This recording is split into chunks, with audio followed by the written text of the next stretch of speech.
nos ponemos en la tarea de observar cuáles podrían ser las consecuencias en el bolsillo de los pereiranos, de los risaraldenses y del colombiano en general, de lo que está ocurriendo en el entorno internacional y miráramos un poco la perspectiva de qué es lo que podría ocurrir económicamente, tendríamos que ir a consultar a las personas que saben realmente, que estudian profundamente estas situaciones que tienen que ver con la inflación, con la carestía, con la política de salarios o de redistribución del ingreso, como se le denomina, con la capacidad productiva, con la oferta y con la demanda en el mercado laboral. Básicamente son puntos críticos que queremos consultarlos con el doctor Johnny Cardona Salazar, que es la persona que nos contribuye aquí en puntos de vista del programa de líderes de opinión para que nuestra teleaudiencia tenga una información con mayor cobertura y profundidad acerca de estos temas que son absolutamente sensibles y de una gran actualidad. Ya regresamos. La Unidad de Aceleración Empresarial es una iniciativa de Confamiliar Risaralda enfocada en la formación especializada, aportando a la productividad para trabajadores, sus beneficiarios y MIPYMES afiliadas a través de los mejores aliados, con talleres, cursos, diplomados y mentorías en procesos de innovación. Doctor Johnny Cardona, un efecto inevitable en la política de Donald Trump de aumentar los aranceles para las exportaciones de países como Colombia, la Unión Europea, todos los que quieren introducir productos al mercado americano, que es uno de los mercados más poderosos y más grandes del planeta, tiene una repercusión, esa política arancelaria necesariamente es inflacionaria. Mire, Luis, yo veo hoy, si tuviéramos un gobierno con prospectiva y pensando más en hacer evolucionar el país que generar conflictos, yo veo hoy que esto sería una oportunidad, Luis. Mire, de los productos de China, que son más o menos 170, a los cuales le ha subido aranceles el señor Donald Trump, esos productos se pueden generar en Colombia, producir en Colombia y podríamos abastecerlo a Estados Unidos. De Canadá, 70 productos pueden ser abastecidos por Colombia sin necesidad que lo afecte el arancel que le ha puesto a Canadá. De México, aproximadamente 30 productos. Es decir, hoy, si tuviéramos unas relaciones más cordiales, menos beligerantes a través de redes, a través del TikTok, a través de escribir con pasión y no con racionalidad, hoy tendríamos, es un socio que nos va a permitir comprar los productos que no le van a llegar de esos 3 países por un arancel tan elevado y nosotros lograrlos vender. Cambiar de mercado. Cambiar de mercado, pero no hemos visto esa situación tan turbia, no la hemos visto como una oportunidad para Colombia. Y si no lo vemos, pues sencillamente al no saber aprovechar las oportunidades y perderlas, pues vamos a asumir todo lo que se va a dar por allá, escasez, falta de productos y por ende inflación. Nos tiene jodido la política, o la politiquería. La politiquería más que la política, porque es que la política es el arte de tomar decisiones de acuerdo a un conocimiento de la realidad. Y la politiquería es el arte de hacerse usted importante a partir de destruir o construir lo poco que existe. O sea, lo que tenemos a la vista es un crecimiento de la inflación inevitable. Se puede dar inevitable por el hecho de que, por ejemplo, muchos insumos que nosotros importamos, sí, como es el maíz, por ejemplo, que lo traemos desde Estados Unidos, pues ese es un insumo que... Las harinas, todo eso, pues va a llegar aquí con unos valores superiores a los que se tenían y eso se va a trasladar ineludiblemente al precio final de los... Y los insumos agropecuarios. Todos esos elementos. Entonces, Luis, esto hay que pensarlo muy bien, pero debemos tener gobernantes que se sienten a pensar en el hoy y en las próximas generaciones, no en las próximas elecciones. Hoy tenemos gobernantes pensando en las próximas elecciones. Qué triste ver eso, pero eso es lo que estamos viendo en el país y a nivel territorial. Y a nivel local, regional. Cuando uno habla de inflación, doctor Johnny, ¿habla necesariamente de carestía? Pues ineludiblemente se convierte en una carestía. ¿Por qué? Porque hace que el individuo no pueda acceder a los bienes y servicios que antes podría disfrutar. Con la misma capacidad Con la misma capacidad que tenía, con el mismo ingreso. Es decir, hoy ese ingreso le rinde más que antes, le rinde menos que antes con una inflación. Y eso hace que su satisfacción de necesidades se vea reducida y por ende, pues la calidad de vida desmejora. Hoy tenemos una inflación por debajo del 6%, creo que 5,5. Cerramos en el 5.2. 5.2, ¿cierto?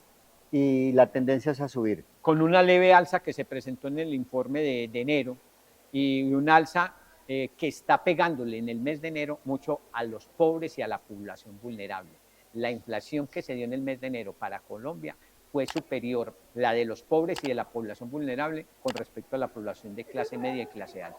¿Por qué la inflación golpea menos a las personas que tienen mayores ingresos y son más ricos o que tienen mayor posibilidad? Por una sencilla razón, Luis, porque es que esas que tienen ingresos tienen en cierta forma la posibilidad de elegir a quién le compran, mientras que el pobre tiene que ir a la tienda de la esquina y a comprar a los precios que le pongan.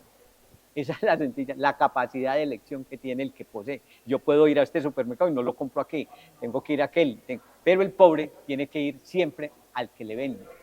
Entonces ahí surge, doctor Johnny Cardona, después de esta pausa,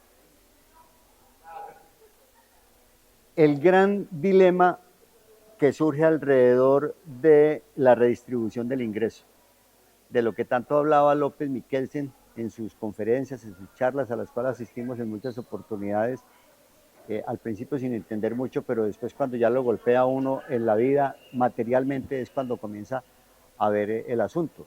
Y en ese tema de la redistribución del ingreso nos vamos a encontrar con un video que usted me envió de una persona que muestra cómo el que tiene más riqueza, no necesariamente plata, porque la riqueza también es en tierras, la riqueza usted no la puede describir también de alguna manera ahorita, y la persona que tiene más riqueza es la que pone las condiciones como para resumir todo lo que este personaje en el video que usted me envía, que nos lo puede explicar también y explicárselo a la teleaudiencia desde puntos de vista después de esta pausa. Este 2025 vuelve el garaje. Del 28 de febrero al 2 de marzo llega a la feria con las mejores opciones en carros nuevos y usados, motos y bicicletas. Disfruta de las motos de alto cilindraje, circuito de cuatrimotos para niños y adultos, carros antiguos, talleres, accesorios y más. Entrada gratuita en Expo Futuro. Invita. Cámara de Comercio de Pereira. La riqueza es aquello que le permite al individuo no solamente tener dinero, como bien lo decís, también le brinda capacidad de negociación, le brinda capacidad de maniobra, la capacidad de elección, porque es que el sentido de la riqueza no es un sentido de atesorar dinero, sino de tener libertad para escoger, libertad para elegir y sobre todo libertad para invertir, porque si usted tiene riqueza es porque tiene la posibilidad de que esa riqueza se le amplíe a través de la inversión y se le multiplique. El video hace referencia a 10 personas que se sientan en un bar todos los días, ¿no? En un bar a tomar cerveza. 10 personas. 10 personas.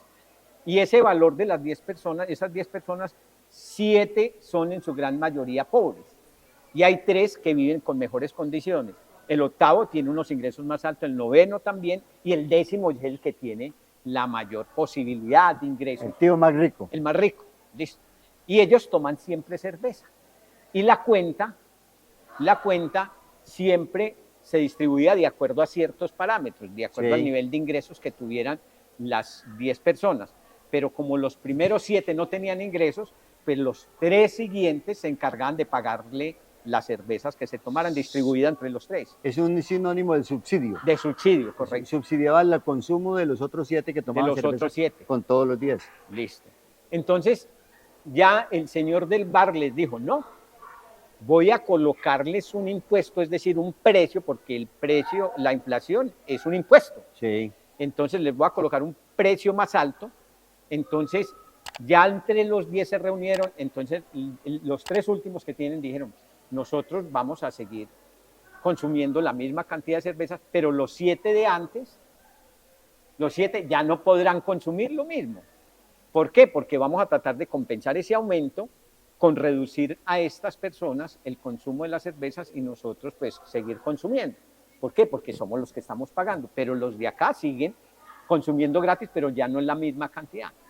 Entonces los que consumían gratis se sublevaron Y dijeron, ¿cómo así? Si es que estamos en una misma mesa donde todos tenemos que consumir lo mismo. Una explosión social Claro. de tomadores de cerveza. Entonces hay que distribuir ese consumo de cerveza porque usted no puede consumir más porque estamos en la misma mesa y nosotros debemos consumir lo mismo que antes. Entonces, ante esa situación, el que más tiene llegó y dijo, me voy, porque yo no puedo seguir asumiendo un gasto más elevado y no puedo estar en esa sintonía. Y se fue y terminaron todos sin consumir cerveza. En síntesis, la redistribución de la riqueza debe ser una redistribución no que busque quitarle al que más tiene y dársela al que menos tiene.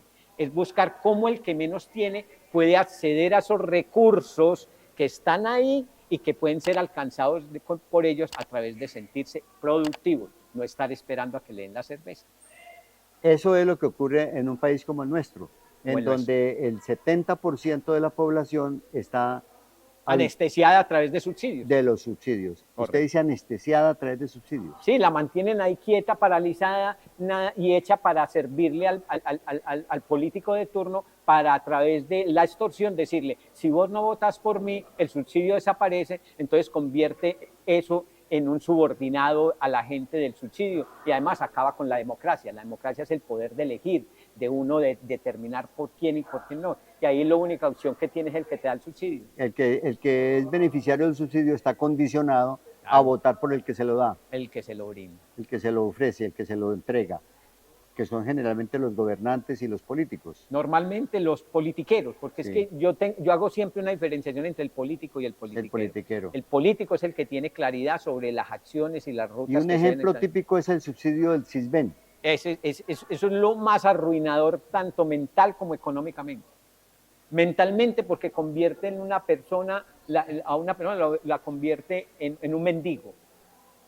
Y económicamente, porque está haciendo que esa persona que se cree un mendigo no produzca para la sociedad. Entonces deja de ser productivo y la economía deja de crecer. Eso es lo que explica que muchas personas que reciben el subsidio del CISBEN, cuando les ofrecen un puesto, con un empleo con un salario mínimo o dos salarios, no lo reciben, no lo aceptan. Ocurre mucho con las señoras del servicio, del aseo, que les ofrecen y dicen, no, yo no puedo, no acepto ese puesto porque pierdo el CISBEN. Después de esta pausa nos explica el efecto de ese fenómeno. Correcto. Somos energía de Pereira, es por la gente de nuestra región. Somos energía de Pereira, tú nos inspiras a dar lo mejor, a dar lo mejor. Ese subsidio que es perverso y siempre para mí ha sido perverso, porque vuelvo y te digo, lo que no busca ser productiva la gente lo único que hace es volverla en mendiga, en vivir de los demás, en tratar de vivir buscando es cuánto me dan y no qué puedo producir para dar ejemplo a mis hijos y a través del trabajo formar a mis hijos. Esa perversidad de los subsidios, la Universidad del Rosario sacó un estudio hace 10 años, Luis, donde decía, mire, si usted quiere disminuir la informalidad laboral, tiene que acabar con los subsidios. Los subsidios aportan el 20% de la población informal en el país. ¿Qué le estaba diciendo? Nadie que tiene subsidios en este país va a querer someterse a esa incertidumbre de ir a trabajar formalmente en una empresa, vincularlo a salud y pensión de manera contributiva, sabiendo de que tiene un subsidio para él, que le dan salud subsidiada, le dan todo subsidiado, le dan subsidio escolar, le dan familias en acción. Entonces nadie se va a someter a eso. Entonces lo primero que hacen es arreglar con el empleador y decirle, mire, yo le acepto, pero págueme una remuneración. No me emplee formalmente. Y eso contribuye a la informalidad laboral. ¿Y los subsidios condicionados no son buenos? Por ejemplo, ese subsidio de los jóvenes en acción, en donde tiene que ir a la universidad, inclusive el subsidio de familias en acción que tenía las condiciones, no sé si ese subsidio todavía existe, creo que está discutido, pero tienen que llevar los niños a control médico, tienen que darle la alimentación adecuada, el 75% de asistencia escolar, esos son subsidios condicionados. Yo lo llamaría, yo lo hubiera dirigido más a un jóvenes productivos. Jóvenes ¿Qué productivos. es jóvenes productivos? Yo ese subsidio, yo te voy a dar la universidad, pero a la vez las empresas, como les voy a mandar un subsidio para que le paguen a usted, que en la jornada complementaria a la suya usted esté allá produciendo para la empresa, yo le voy a dar a usted la posibilidad de estudiar y trabajar paralelamente. Es decir, que vos te conviertas en un fuente generador valor agregado de las empresas para que cuando termines tengas la experiencia suficiente, tengas las competencias suficientes y sea esa empresa la primera receptora de ese señor que se graduó con esa formación. Hoy no, metemos un montón de muchachos subsidiados como metiendo carne a un chorizo que cuando se frita es lo más malo que queda, así queda, y lo único que hacen esos muchachos es buscar una oportunidad para irse al exterior a hacer otras cosas diferentes a su formación. Eso es lo que llaman acá inversión social, eso no es ninguna inversión social. Pero déjeme, yo le hago el papel del abogado del diablo. Yo soy abogado, no ejerzo, pero me gusta hacer el papel del abogado del diablo. Esos subsidios que el Estado colombiano, los gobiernos, les dan a los ricos porque les dan subsidios, ¿cierto? Varios gobiernos atrás, por eso la gasolina subió de 9.000 hoy a 16.000 pesos el galón, ¿cierto? Subsidiaban los carros, los cuatro, ¿cómo se les dice? La movilidad de las personas ricas. De las camionetas, Claro. camionetas, ¿cuatro qué? ¿Cómo se llaman las camionetas? Las 4x4. 4x4, sí. ¿Cierto? Son vehículos de personas que tienen muchos ingresos, millonarios, y al estar la gasolina en los 9.000 pesos estaban siendo subsidiados, por eso el gobierno tuvo que, y nadie dijo nada. Inclusive, muchos empresarios dijeron que esa era una decisión de un estadista. Creo que es la única vez que han dicho que Petro es estadista. Y eso está bien, ¿cierto? Sí. Pero, ¿qué pasa con los subsidios que les dan a los grandes agricultores, a los grandes productores, inclusive a muchos empresarios?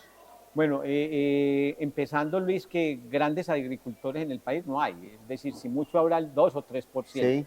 El resto son minifundistas y personas que buscan en el agro una forma de Pero salir recuerde adelante. que Agroingreso seguro tuvo algo que ver con eso, Claro. era un subsidio. Pero para unos reducidos. Es que Sí, el problema correcto. fue que se fue a ese reducido número que yo le digo. Y ahí era más fácilmente focalizar el desvío de los Y recursos. se robaron una platica. Claro, Sí, correcto. ahí estaba dado. Pero mire, Luis, ese tipo de situaciones se dan por algo que yo siempre he considerado, y es que en el país nunca ha habido gobiernos de derecha. Aquí no ha habido gobiernos de derecha, No. Luis. Esto no es de derecha. Aquí han habido unos pseudoderechistas que han estado en el centro, ahí utilizando el subsidio como una plataforma para hacerse fuertes con la población. El de derecha a derecha, los subsidios los barre.